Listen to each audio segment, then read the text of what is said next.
नोकरीच्या मागे लागलेली तरुणाई असं चित्र दिसणाऱ्या सध्याच्या काळात शेती क्षेत्र निवडून त्यात करिअर करणं तसं धाडसाचं। रेठेरे हरणाक्ष इथले जयवंत मोरे यांनी इचलकरंजी इथून टेक्सटाईल इंजिनियरची पदवी घेतली। त्यांना चांगल्या पगाराची नोकरी मिळाली असती, परंतु घरच्या शेतीतच राबण्याचा त्यांनी निर्णय घेतला। साखराळे इथल्या राजाराम बापू सहकारी साखर कारखान्याच्या एकरी 100 टन ऊस उत्पादन योजनेत सहभागी होऊन त्यांनी ऊसाचं उत्पादन वाढवलंय। योजनेत सहभागी झाल्यानंतर एकरी सरासरी 40 टन उत्पादन त्यांनी 75, 80, 90 अशा टप्प्यानं 10 वर्षांच्या प्रयत्नांमधून 100 टनांवर नेलंय।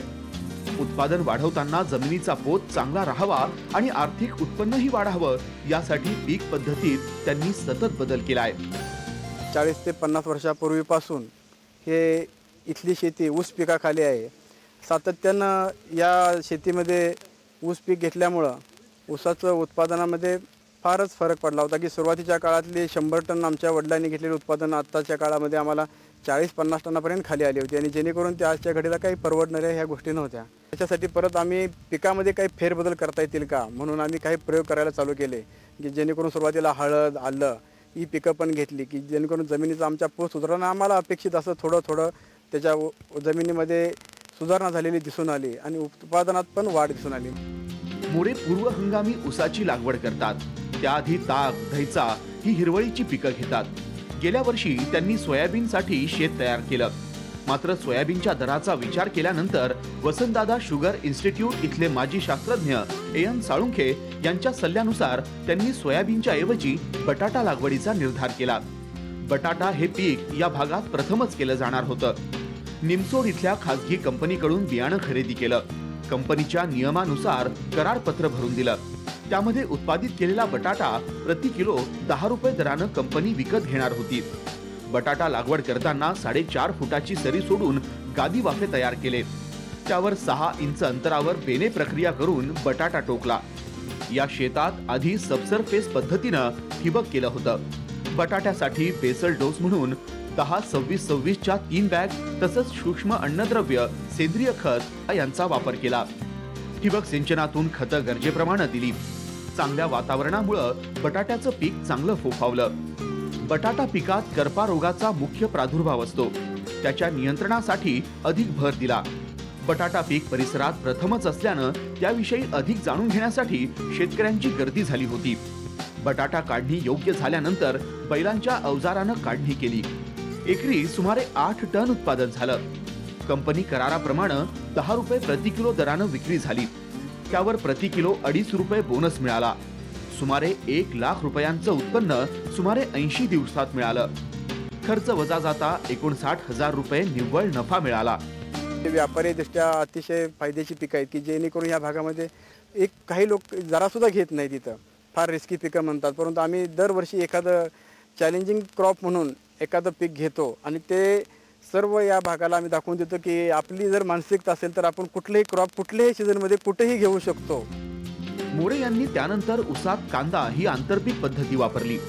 बटाटा पिकानंतर ऊसाची रोपवाटिका केली, 1 डोळ्याच्या ऊसाची रोप लावली। बटाट्याच्या जागी गादी वाफ्यावर कांदा लावला। कांद्याचं 5 एकरात त्यांना 35 टन उत्पादन मिळालंय।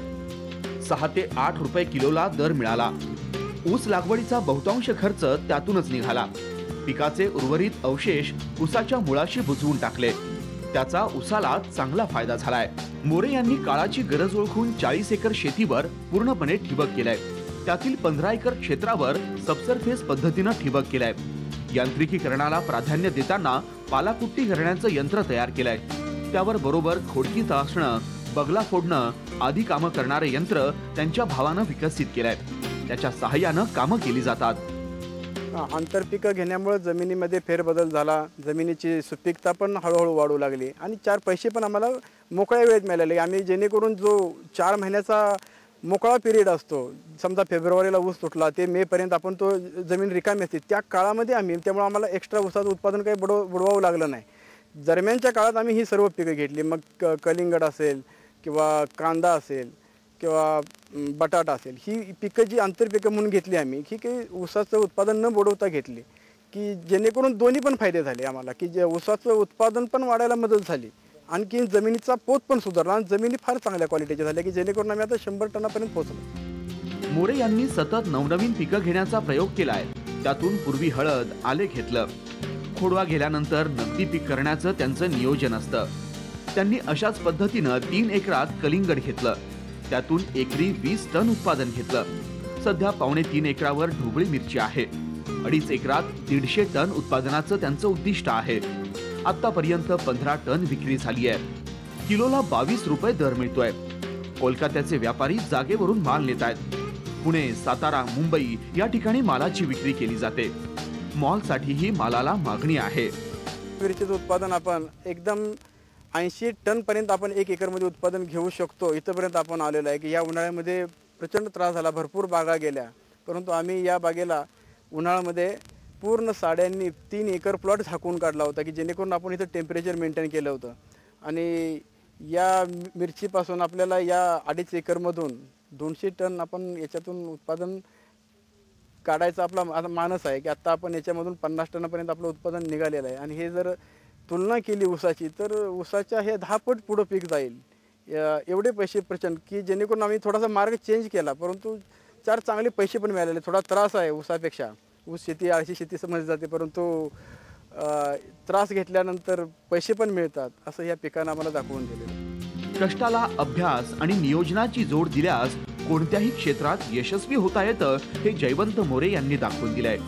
मोरे यांच्याप्रमाणेच इतर शेतकऱ्यांनीही बदलत्या शेतीचा वेध घेतल्यास प्रगती साधता येईल. विजय पाटील, साम मराठी, सांगली.